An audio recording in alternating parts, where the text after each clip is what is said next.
할렐루야. 한 주간 평안하셨죠? 우리 다 같이 마음을 모아서 10월 26일 수요일 저녁 예배를 성부, 성자, 성령의 이름으로 드립니다. 우리 함께 사도신경으로 신앙 고백합니다. 나는 전능하신 아버지 하나님, 천지의 창조주를 믿습니다. 나는 그의 유일하신 아들, 우리 주 예수 그리스도를 믿습니다. 그는 성령으로 잉태되어 동정녀 마리아에게서 나시고 본디오 빌라도에게 고난을 받아 십자가에 못 박혀 죽으시고 장사된 지 사흘 만에 죽은 자 가운데서 다시 살아나셨으며 하늘에 오르시어 전능하신 아버지 하나님 우편에 앉아 계시다가 거기로부터 살아있는 자와 죽은 자를 심판하러 오십니다. 나는 성령을 믿으며 거룩한 공교회와 성도의 교제와 죄를 용서받는 것과 몸의 부활과 영생을 믿습니다. 아멘. 우리 함께 오늘은 복음성가 하시겠습니다. 할 수 있다 하시니는 가사가 화면에 나옵니다. 우리 함께 힘차게 찬양하시겠습니다. 할 수 있다 하시니는 나의 능력 주 하나님, 의심 말라 하시고 물결 위를 걸라 하시네. 할 수 있다 하신 주, 할 수 있다 하신 주, 믿음만이 능력이라 하시네. 믿음만이 능력이라 하시네. 할 수 있다 하시니는 나의 능력 주 하나님, 나를 바라보시고 능력 준다 하시네. 할 수 있다 하신 주, 할 수 있다 하신 주, 사랑만이 능력이라 하시네. 사랑만이 능력이라 하시네. 할 수 있다 하시니는 나의 능력 주 하나님, 주저 말라 하시고 십자가를 지라 하시네. 할 수 있다 하신 주, 할 수 있다 하신 주, 희생만이 능력이라 하시네. 희생만이 능력이라 하시네. 할 수 있다 하시니는 나의 능력 주 하나님, 낙심 말라 하시고 기도하라 하시네. 할 수 있다 하신 주, 할 수 있다 하신 주, 기도만이 능력이라 하시네. 기도만이 능력이라 하시네. 아멘. 하나님께서 오늘 저녁 우리에게 주신 말씀 욥기 38장 1절에서 11절 말씀입니다. 욥 38장 1절에서 11절, 제가 가진 성경으로 구약 799페이지입니다. 799페이지.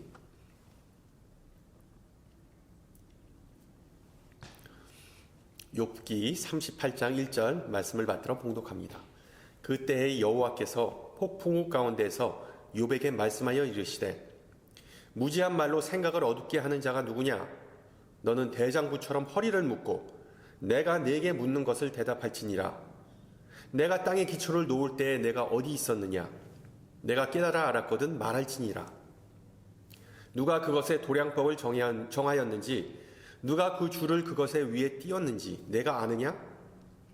그것의 주추는 무엇이에 세웠으며 그 모퉁이 돌을 누가 놓았느냐? 그때 새벽별들이 기뻐 노래하며 하나님의 아들들이 다 기뻐 소리를 질렀느니라. 바다가 그 모태에서 터져 나올 때 문으로 그것을 가둔 자가 누구냐? 그때 내가 구름으로 그 옷을 만들고 흑암으로 그 강보를 만들고 한계를 정하여 문빗장을 지르고 이르기를 내가 여기까지 오고 더 넘어가지 못하리니 내 높은 파도가 여기서 그칠지니라 하였노라. 아멘. 우리 욥기를 통해 배운 몇 가지의 내용을 다시 말씀드리겠습니다. 우선 욥기가 다소 어려운 책인 것은 사실입니다. 욥기를 읽고 이해하고 우리 삶에 적용하는 것이 힘든 이유 중에 하나는 하나님에 관한 책이기 때문입니다. 하나님에 관한 책. 특히 신정론이라는 다소 생소한 주제를 다루고 있기 때문입니다. 신정론은 아주 간단한 질문에서 출발합니다. 하나님은 공평한 분이신가? 하나님의 공의는, 하나님의 정의는 살아있는 것인가? 다소 불경한 질문처럼 들리겠지만 실제로 상당히 적절한 질문입니다. 과거부터 수많은 신앙의 위인들은 하나님을 믿고 계명을 지키는 것이 꼭 행복한 삶을 보장해주지 않는다라는 점을 관철했기 때문이죠. 그래서 욥과 그의 친구들은 하나님은 공평하신가에 대한 해답을 찾는 과정을 기술한 것이 바로 욥기입니다. 욥기를 자세히 읽어보신 분들은 아시겠지만 안타깝게도 그 질문에 대한 해답은 명시되지 않았습니다. 특히 오늘 읽은 본문 38장에서 하나님께서 욥에게 제공하시는 해답은 명확하지가 않습니다. 실제로 욥기 내에서 욥이 정말로 아무런 흠이 없었던 선한 사람이었는지 아니면 하나님께서 무고한 욥을 사단의 시험의 대상으로 삼은 것이 공평한지에 대한 뚜렷한 답을 찾을 수가 없는 것 또한 사실입니다. 다른 한편으로 욥기가 어려운 이유는 바로 인생에 관한 책이기 때문입니다. 인생에 관한 책. 어떤 면에서 욥기는 실존의 어두운 면모를 거침없이 보여주는 원초적인 이야기입니다. 혹자는 욥기가 헬라 문학의 비극과 유사성을 보여준다고 평행을 보여준다고 주장합니다. 다만 욥기의 결말이 해피엔딩으로 끝난다는 것이 그 차이점이겠죠. 그래서 욥기를 읽다 보면 희극 배우 찰리 채플린의 명언이 생각납니다. 인생이란 가까이서 보면 비극이고 멀리서 보면 희극이다. 그렇습니다. 욥기는 인생의 교과서입니다. 고난을 만났을 때 우리는 억지로라도 웃으면서 어깨에 힘을 빼고 포기하지 말아야 한다는 그 교훈을 가르쳐 줍니다. 실제로 나이가 들면 젊어서 고생은 사서도 한다라고 말하는 사람이 많지 않습니까? 이것은 신앙생활에도 적용되는 원리입니다. 신앙인으로 사는 것은 단순한 여정이 아니라 치열한 경주이자 경쟁, 즉 투쟁의 연속입니다. 살다 보면 말이 안 되는 상황을 무지하게 많이 목격하죠. 힘든 일이 발생하고 병이 들고 관계가 틀어지고 전쟁이 터지는 모습을 보면서 그 모든 사건을 논리적으로 설명할 수 없는 때가 상당히 많습니다. 혼돈스러운 그런 사건이 연달아 일어나면 그것을 어떻게 받아들이고 어떻게 대처하는지 깜깜할 때가 많습니다. 방법은 한 가지겠죠. 포기하지 말고 맞서 싸우는 것. 즉 우리의 모든 근심과 미지에 대한 근심과 의심과 미지에 대한 두려움을 떨쳐버리고자 발버둥 치는 것입니다. 때로는 그 말도 안 되는 사건을 남의 탓으로 돌리기 십상입니다. 그 막막한 상황 속에서 어떤 신앙인은 그나마 하나님께서 나에게 무슨 말씀을, 무슨 메시지를 전달하시고자 하는지를 고민하면서 인생의 고난과 고통과 씨름하죠. 씨름하니까 생각나는데 지난주에 욥과 야곱에 관해 그 둘은 모두 하나님과 씨름했던 인물이라고 말씀드렸습니다. 야곱이 하나님과 물리적으로 힘겨루기를 했다면 욥은 하나님과 말싸움을 했습니다. 야곱은 복을 받고자 하나님을 대적했지만 욥은 고난을 멈추기 위해 하나님과 논쟁을 벌였습니다. 어떤 분은 어떻게 인간이 하나님을 대적한단 말인가 라고 정색을 하겠죠. 과학과 문명의 발전으로 인해 하나님의 눈에 우리가 사는 이 행성이 어떻게 보일지 저는 상상해 봅니다. 지구는 이 태양계에서 그냥 작은 푸르스름한 점, 그리고 이 광활한 끝이 없는 무한한 우주 속에서는 정말 눈에 보이지도 않는 티끌보다 더 작게 보일 겁니다. 그렇다면 그 티끌보다 못한 지구에 아등바등 사는 80억 명의 인구는 하나님의 눈에 과연 어떠한 존재로 비춰질까요? 아니, 그런 인간 한 명이 하나님과 힘겨루기를 한다는 것이 과연 타당하기나 하겠습니까? 놀랍게도 욥기는 충분히 타당하다고 주장합니다. 여러분, 욥은 대단한 싸움꾼이었습니다. 자기 가족과 다투고 조강지처와도 다투고 친구들과도 다투고 심지어 자신의 곤비한 영혼과도 다투고 그리고 하나님과도 다투었던 사람입니다. 고난은 홀로 오지 않는다는 점을 확인해 주듯 욥은 자신의 재산과 자녀 그리고 건강을 연달아 잃게 되죠. 설상가상으로 욥이 분명히 어떤 죄를 지었다는 점을 집요하게 물고 늘어지면서 친구들은 욥을 괴롭힙니다. 마치 연달아 강력한 펀치를 허용하고 정신이 이렇게 오락가락하는 상태인 욥. 그는 분명히 초반에는 평온하고 온유한 사람으로 묘사됩니다. 이 모든 일에 욥이 범죄하지 아니하고 하나님을 향하여 원망하지 아니하니라라고 성경은 기록합니다. 그러나 최측근들로부터 배신을 당한 욥은 두들겨 맞은 욥은 이제 더는 참지 않고 반격을 합니다. 마치 전투를 앞둔 장군이 병사들을 고무하는 연설을 자주 하죠.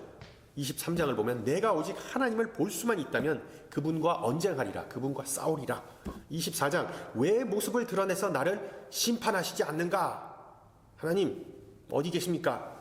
그리고 30장 하나님은 나를 쳐다만 보고 무시하는 것인가? 쉽게 말하면 나는 준비됐습니다. 맞짱 한번 뜹시다. 실제로 욥기의 본론은 욥이 자신의 영혼과 그리고 하나님과 다투는 사람으로 묘사합니다. 마치 이렇게 섀도우 복싱하듯 허공의 주먹을 가상의 적을 상대로 허공의 주먹을 휘두르는 권투 선수처럼 보이지 않는 상대 즉 하나님과 애타게 싸우는 모습을 보여줍니다. 그러다가 오늘 본문 38장에 와서 상황이 완전히 뒤바뀌게 되죠. 이제 할로윈이 서서히 다가오는데 하나님은 1, 2장에서 입고 등장했던 복장을 그 카스튬을 갑자기 바꾸십니다. 서론에서 하나님은 인자한 아버지, 공평한 재판관으로서 만물을 통치하는 분으로서 그런 분으로서 묘사됩니다. 율법과 그리고 언약을 중요시하는 정의로운 분, 즉 의인을 축복하시고 악인을 심판하시는 분입니다. 그러나 욥의 그 긴 원망을 들으신 후에 하나님은 이제 그 복장, 커스튬을 바꾸고 변모된 모습을 보여주시죠. 하나님은 이제 더 이상 인자한 분이 아니라 싸우는 전사 또는 통치하는 그 제왕의 면모를 보여주십니다. 하나님은 이제는 법이 아니라 오직 힘으로 통치하시는 힘의 화신으로 만물을 그 발 아래 두시는 분으로 묘사됩니다. 그래서 욥기 결말에 등장하는 하나님은 인간이 두려워하고 절대적으로 복종해야 하는 그런 지존자로 등장합니다. 바로 오늘 읽은 본문이 그 내용인데 욥의 그 도발을 묵묵히 듣다 참다 못해 드디어 하나님은 링 위에 오르십니다. 신과 인간의 대결 당연히 상상이 안 되죠. 청코너에는 철저하게 망가진 욥 그리고 홍코너에는 폭풍과 같은 기세를 몰아쳐 등장하는 하나님이 서로 대치하게 되죠. 그리고 시합이 벌어지기 전에 하나님은 마치 권투 선수와 같이 욥에게 다가가 글러브를 밑으로 팍 내리치면서 소리 지릅니다. 너는 끝났어. 그게 바로 오늘 본문 3절의 내용입니다. 너는 대장부처럼 허리를 묶고 내가 네게 묻는 것을 대답할지니라. 여러분, 허리를 묶는 것, 그러니까 즉 띠를 매는 것은 전투를 앞둔 병사가 하는 행동, 의식이었습니다. 왜? 띠에, 벨트에 칼과 수통과 같은 장비가 달려 있었기 때문이죠. 즉 하나님은 욥에게 자 이제 한판 붙자라고 외치시는 겁니다. 이제 벨이 울리고 세계 타이틀, 아니 우주 타이틀전이 시작합니다.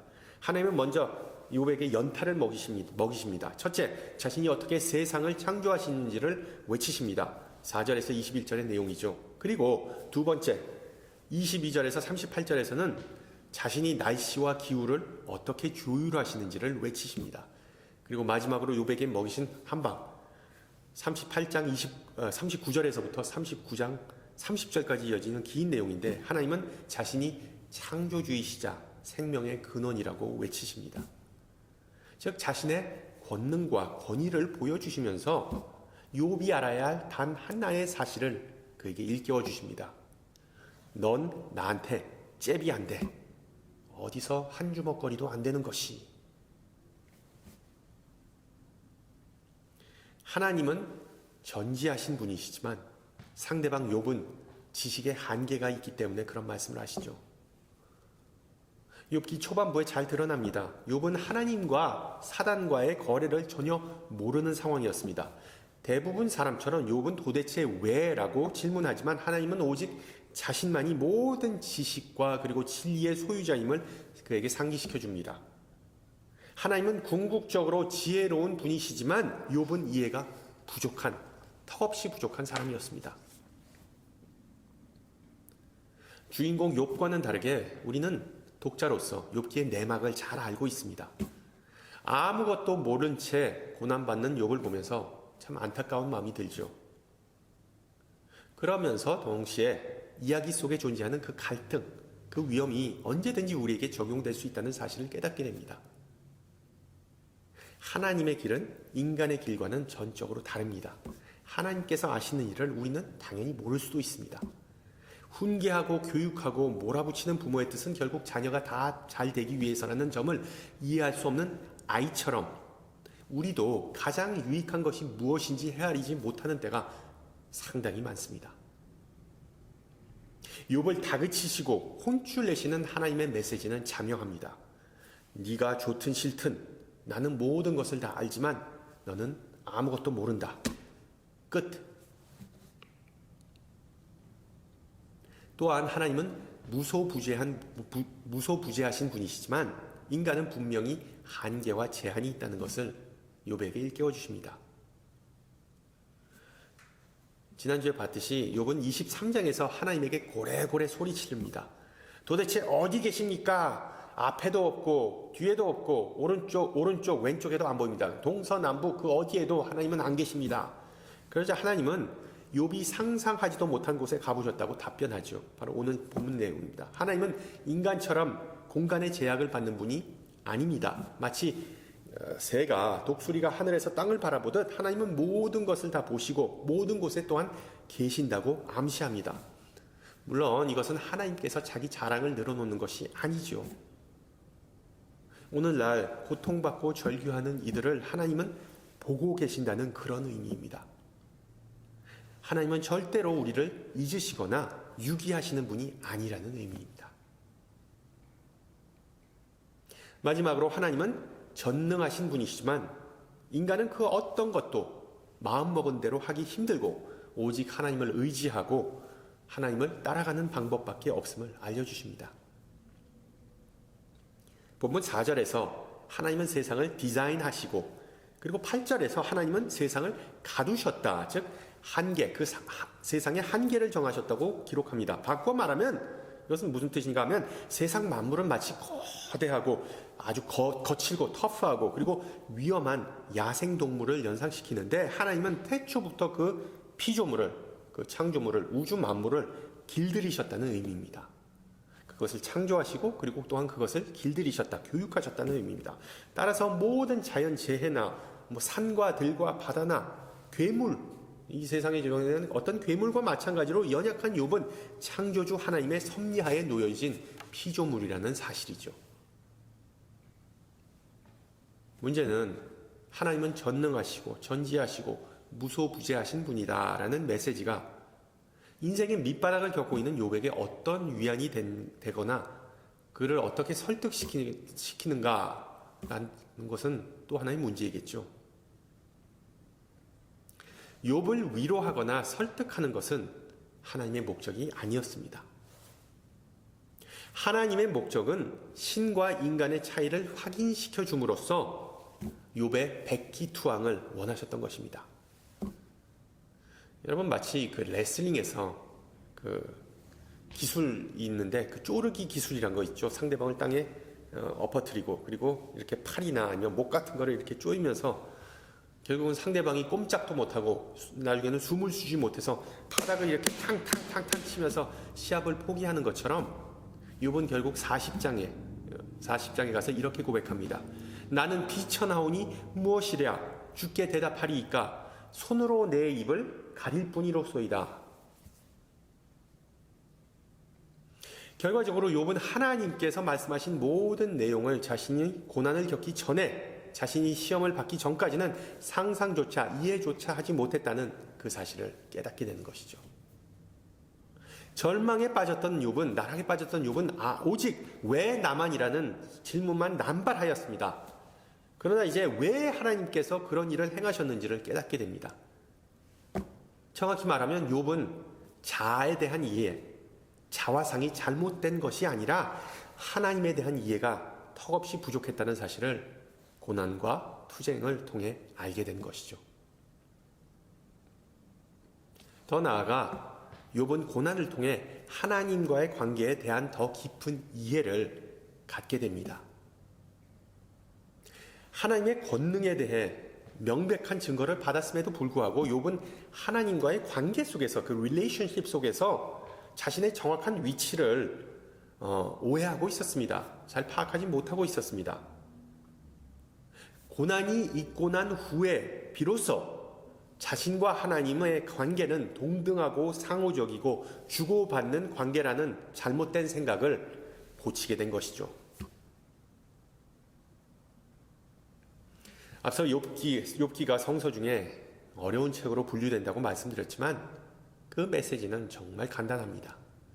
God is God. God is God. 즉 하나님은 하나님이시다. 하나님은 하나님이시다. 여호와는 광대하시도다. 주님과 같은 분은 없다. 우리가 많이 묵상하고 찬양하고 고백하는 내용이죠. 문제는 이런 고백과 찬양과 믿음은 인생의 폭풍을 만났을 때 쉽게 무너질 수 있다는 것입니다.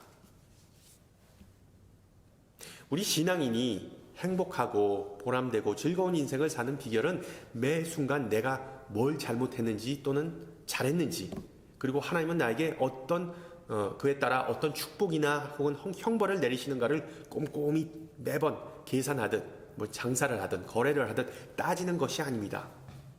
물론 죄를 짓거나 남에게 피해를 입혔을 때 진심으로 회개하는 것은 우리에게 필요한 자세이지만 평상시에 정말 욥처럼 아무런 잘못이 생각조차 나지 않을 때 쥐어짜내서 내가 죄인입니다를 고백하는 것은 암울했던 중세시대의 로마 가톨릭 교회가 성도들에게 강조했던 그런 신앙 패턴이죠. 우리는 하나님께서 인생의 주인이시자 우주 만물의 통치자 그리고 모든 권능의 근원이라는 사실을 꾸준히 묵상하고 기도하고 고백하는 자세가 필요합니다.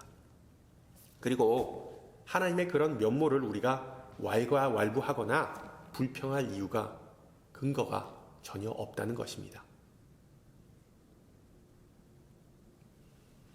하나님의 주권, 하나님의 능력과 더불어 욥기를 통해 또 어떤 다른 영적 원리를 우리가 배울 수 있을까요?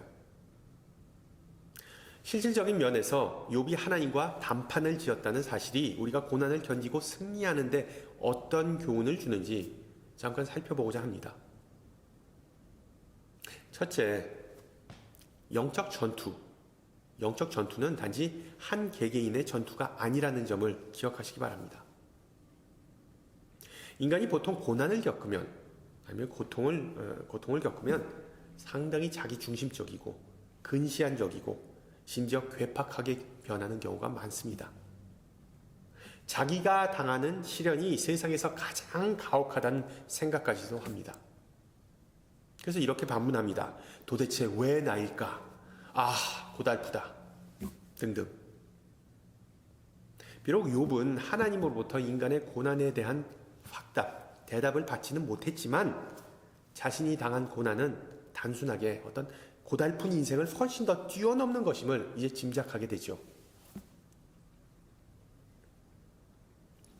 배가 파손되어 가라앉는 바람에 그 배에 탔던 한 여행객이 구사일생으로 무인도에 도달했습니다. 그 사람은 아무 배든지 그 무인도 근처를 지나가다가 자기를 좀 발견하고 구출해 줄 것을 바라보면서 하루하루를 연명했습니다. 기다리다가 지친 그 사람은 물에서 건져낸 몇 가지의 생필품과 그리고 나무 조각을 모아서 초라한 움막을 지었습니다. 그러던 어느 날 그가 바다에 가서 고기를 잡아오는 사이에 밤에 피워두었던 불씨가 옮겨붙어 그 허술하나마 유일한 안식처였던 움막이 잿더미로 변하고, 그리고 이제 하얀 연기가 하늘로 올라가는 모습을 보고 망연자실했습니다. 그 자리에 주저앉아 울면서 무심한 하나님을 원망하고 불평했습니다. 그런데 바로 다음 날 큰 배 한 척이 나타났고 무인도에 상륙하여 생존자를 찾는 구조대를 보고 이 시리에 빠져있던 그 사람은 깜짝 놀라서 물었습니다. 벌써 여러 달째 이곳에 있었지만 아무도 오지 않았는데 당신들은 어떻게 여기까지 오게 되었소? 더욱이 사람이 있다는 것을 어떻게 알게 되었소? 그 사람들은 이상한 듯이 말했습니다. 아니, 그게 무슨 말입니까? 어제 낮에 당신이 연기로 구조 신호를 보내지 않았습니까? 우리는 그것을 보고 찾아왔는데. 서양 사람들보다 우리 동양인들, 특히 한국 사람은 기분파입니다. 잘 되면 한없이 기쁘고 일이 꼬이면 한없이 의기소침합니다. 우리 하나님은 인간의 기분과는 상관없이, 인간의 감정과는 상관없이 역사하시는 분입니다. 따라서 혹시라도 우리가 소중하게 여기는 어떤 움막이 불에 타서 재로 날아갈 때 그것은 하나님의 은혜를 부르는 연기의 신호라고 생각하시기 바랍니다. 인간은 상상조차 못하지만 하나님은 분명히 우리 곁에서 역사하십니다. 할렐루야.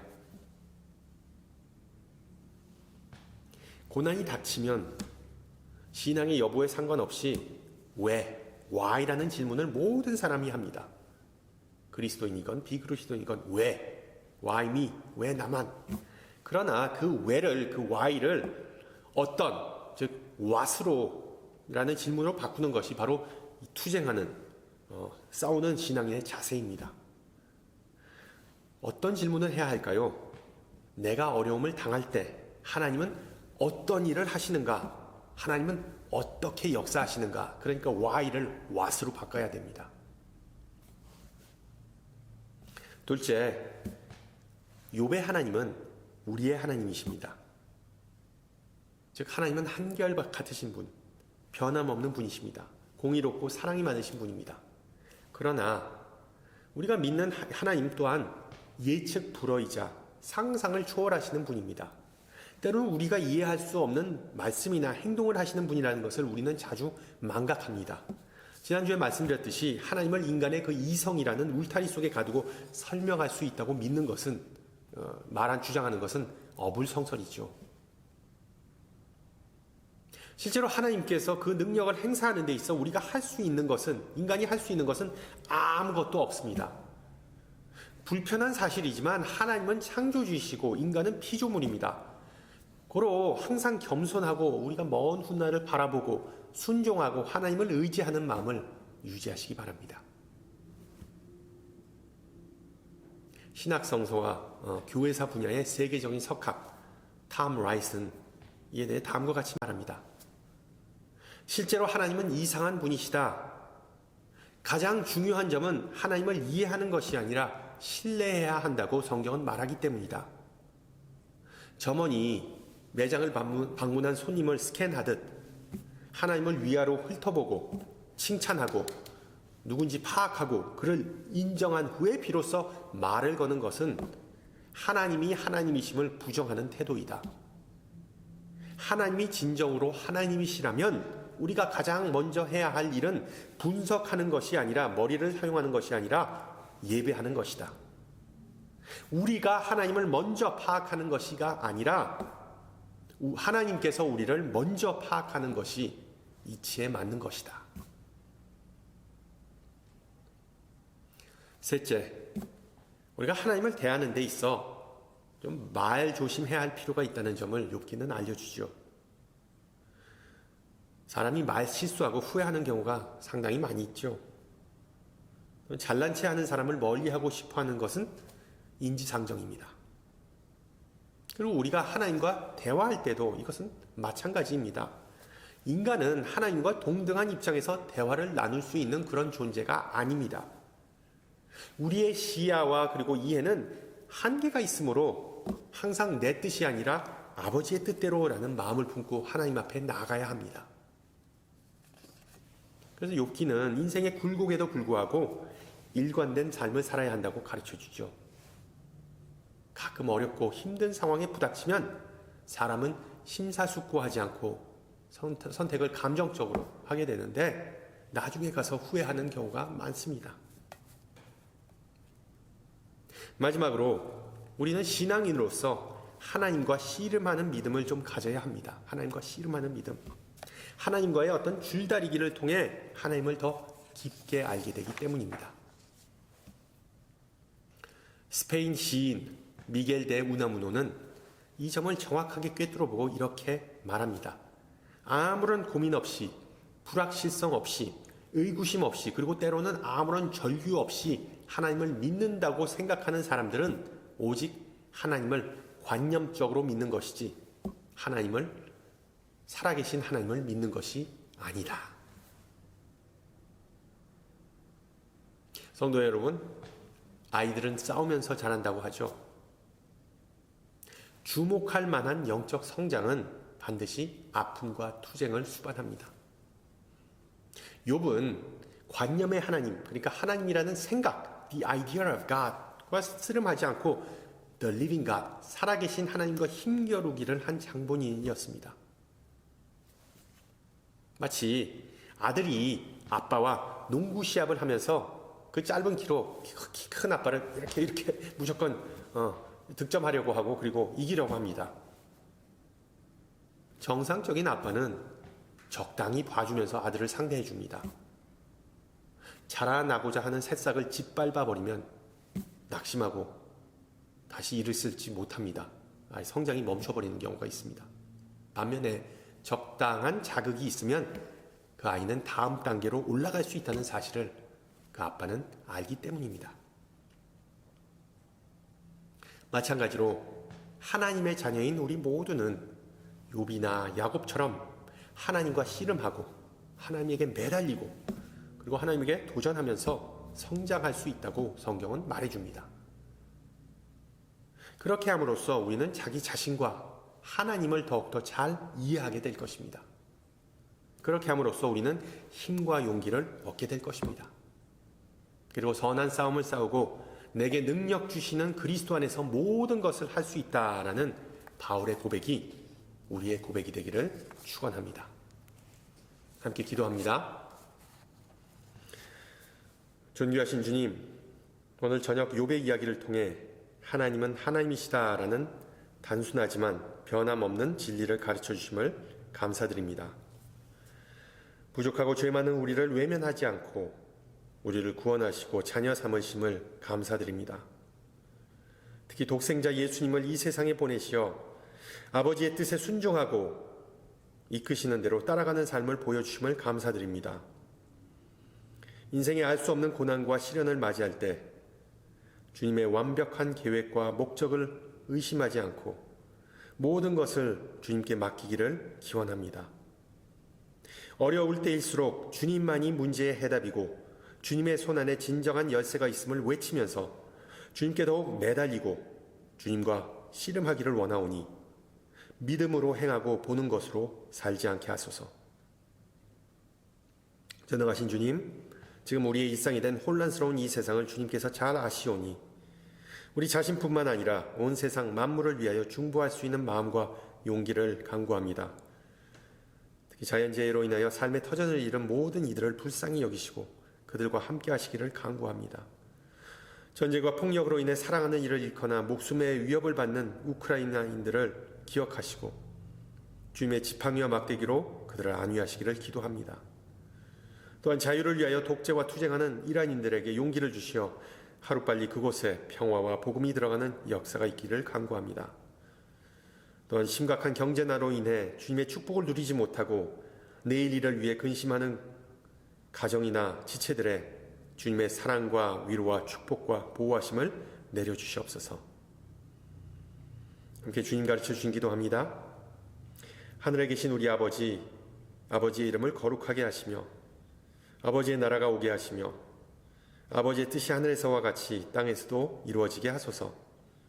오늘 우리에게 일용할 양식을 주시고 우리가 우리에게 잘못한 사람을 용서하여 준 것 같이 우리 죄를 용서하여 주시고 우리를 시험에 빠지지 않게 하시고 악에서 구하소서.